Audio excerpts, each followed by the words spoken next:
Hello student, मैं हूं नफीसा अंसारी। आज हम सर्वनाम और उसके भेद की जानकारी प्राप्त करेंगे। सर्वनाम उन शब्दों को कहा जाता है जिन शब्दों का प्रयोग संज्ञा अर्थात किसी व्यक्ति, वस्तु, स्थान आदि के नाम के स्थान पर करते हैं। इसके अंतर्गत मैं, तुम, तुम्हारा, आप, आपका, इस, उस, यह, वह, हम, हमारा आदि शब्द आते हैं। वाक्य में जिस शब्द का प्रयोग संज्ञा के बदले में होता है उसे सर्वनाम कहते हैं। सर्वनाम शब्द का अर्थ है सबका नाम। संज्ञा जहां केवल उसी नाम का बोध कराती है जिसका वह नाम है, वहां सर्वनाम से केवल एक ही नाम का नहीं, सबके नाम का बोध होता है। सरल शब्दों में सर्व, सब, नामों, संज्ञाओं के बदले जो शब्द आते हैं उन्हें सर्वनाम कहते हैं। सर्वनाम यानी सबके लिए नाम। इसका प्रयोग संज्ञा के स्थान पर किया जाता है। आइए देखें कैसे। राधा 7वीं कक्षा में पढ़ती है। वह पढ़ाई में बहुत तेज है। उसके सभी मित्र उससे प्रसन्न रहते हैं। वो कभी भी स्वयं पर घमंड नहीं करती। वो अपने माता पिता का आदर करती है।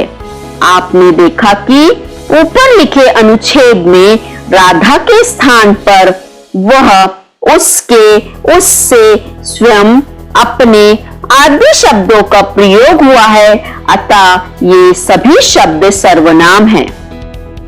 सर्वनाम के भेद। सर्वनाम के 6 भेद होते हैं।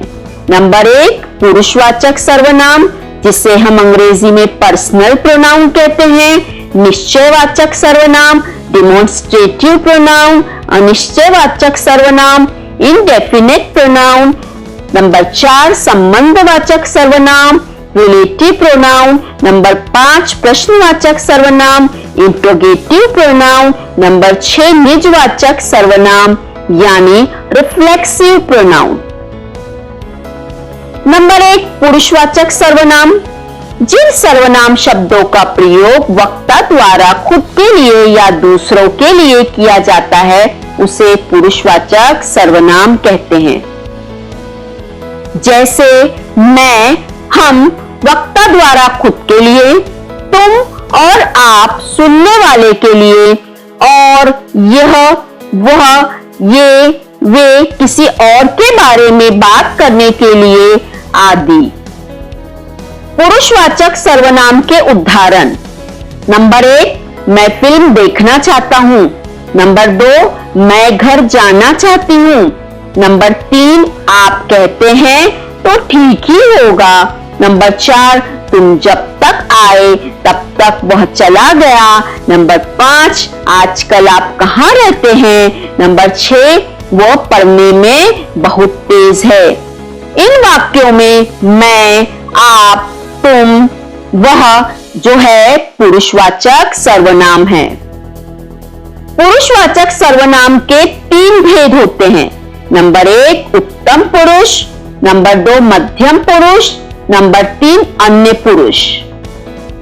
नंबर 1 उत्तम पुरुष जिन शब्दों का प्रयोग बोलने वाला खुद के लिए करता है। इसके अंतर्गत मैं, मेरा, मेरे, मेरी, मुझे, मुझको, हम, हमें, आपको, हमारा, हमारे, हमारी आदि आते हैं। उसे हम उत्तम पुरुष कहते हैं। जैसे मैं फुटबॉल खेलता हूं।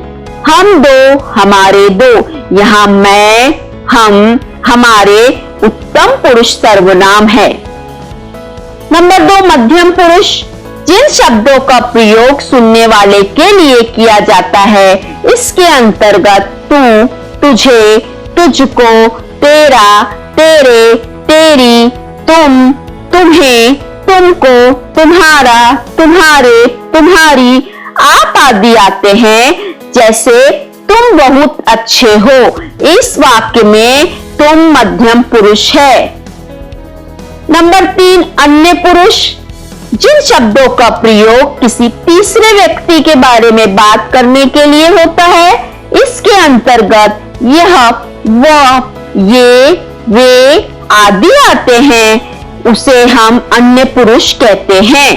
इनमें व्यक्तिवाचक संज्ञा के उदाहरण भी शामिल हैं। नंबर 2 निश्चयवाचक सर्वनाम, जिन सर्वनाम शब्दों से किसी निश्चित व्यक्ति या वस्तु का बोध होता है, उसे निश्चयवाचक सर्वनाम कहते हैं। जैसे यह, वह, ये, वे। उदाहरण नंबर 1 यह मेरी घड़ी है। नंबर 2 वह एक लड़का है। नंबर 3 वे इधर ही आ रहे हैं। इन वाक्यों में यह, वह, वे निश्चयवाचक सर्वनाम है। नंबर 3 अनिश्चयवाचक सर्वनाम, जिन सर्वनाम शब्दों से किसी निश्चित व्यक्ति या वस्तु का बोध नहीं होता है, उसे अनिश्चयवाचक सर्वनाम कहते हैं। जैसे कुछ, किसी ने, किसी को, किन्हीं ने, कोई, किन्हीं को। उदाहरण नंबर 1 लस्सी में कुछ पड़ा है। नंबर 2 भिखारी को कुछ दे दो। नंबर 3 कौन आ रहा है। नंबर 4 राम को किसने बुलाया है। नंबर 5 शायद किसी ने घंटी बजाई है। इन वाक्यों में कुछ, कौन, किसने, शायद, किसी ये अनिश्चयवाचक सर्वनाम है। नंबर 4 संबंधवाचक सर्वनाम, जिस सर्वनाम से वाक्य में किसी दूसरे सर्वनाम से संबंध ज्ञात होता है, उसे संबंधवाचक सर्वनाम कहते हैं। जैसे जो, सो, जहां, वहां, जैसा, वैसा, जौन, तौन। उदाहरण नंबर 1 जहां चाहा वहां रहा। नंबर 2 जैसा बोओगे वैसा काटोगे। नंबर 3 वह कौन है जो रो पड़ा। नंबर 4 जो सो गया वो खो गया। नंबर 5 जो करेगा सो बढ़ेगा। इन वाक्यों में जहां, वहां, जैसा, वैसा, जो, सो ये संबंधवाचक सर्वनाम है। नंबर 5 प्रश्नवाचक सर्वनाम, जिन सर्वनाम से वाक्य में प्रश्न का बोध होता है, उसे प्रश्नवाचक सर्वनाम कहते हैं। जैसे कौन, कहां, क्या, कैसे। उदाहरण नंबर 1 रमेश क्या खा रहा है। नंबर 2 कमरे में कौन बैठा है। नंबर 3 वे कल कहां गए थे। नंबर 4 आप कैसे हो। इन वाक्यों में क्या, कौन, कहां, कैसे प्रश्नवाचक सर्वनाम है। नंबर 6 निजवाचक सर्वनाम, जो सर्वनाम शब्दकर्ता के स्वयं के लिए प्रयुक्त होते हैं, उन्हें निजवाचक सर्वनाम कहते हैं। जैसे स्वयं, आप, ही, खुद, अपने आप। उदाहरण नंबर 1 उसने अपने आप को बर्बाद कर लिया। नंबर 2 मैं खुद फोन कर लूंगा। नंबर 3 तुम स्वयं ये कार्य करो। नंबर 4 श्वेता आप ही चली गई। इन वाक्यों में अपने आप, खुद, स्वयं, आप ये निजवाचक सर्वनाम हैं। बच्चों आज के वीडियो में बस इतना ही। अगर आपको मेरी ये वीडियो अच्छी लगी तो प्लीज इसे लाइक कीजिए, शेयर कीजिए और इस तरह के और वीडियो के लिए मेरे चैनल को सब्सक्राइब कीजिए। Thank you.